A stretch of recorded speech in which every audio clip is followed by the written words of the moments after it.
Setelah mengamankan barang bukti uang sebesar 185 juta rupiah dan logam mulia seberat 125 gram, penyidik melakukan penyelegalan 2 rumah mewah tersangka dan menyita beberapa jam Rolex, 5 lembar uang dolar Amerika pecahan 100 dan 25 lembar dolar Singapura pecahan 100. Kemudian beberapa buku rekening bank dan 1 unit mobil Fortune BG 1348ZU. Kepala Kejaksaan Negeri Palembang Tamrin Kamis mengatakan akan menelusuri rekening-rekening yang ada serta melakukan penyegelan rumah dan penyitaan barang bukti. Ya. Kalau dari barang yang baru diamankan ini dari hasil apa di rumah tersangka semua, Pak? Iya, di rumah tersangka. Nggak ada yang dari kantor, Pak? Ada di kantor ada.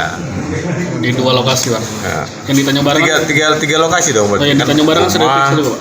Rumah 2, Tanjung Barangan sama Talang Jambi. Kemudian di kantornya. Tapi 100 rumah masih disegel, Pak ya, bukan disita, Pak ya.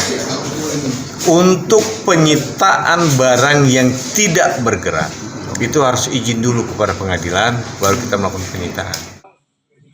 Kepala Dinas Tenaga Kerja dan Transmigrasi Provinsi Sumsel, Deliar Marzuki, dan staf pribadinya berinisial AL telah resmi ditetapkan sebagai tersangka pasca operasi tangkap tangan yang dilakukan oleh Kejaksaan Negeri Palembang.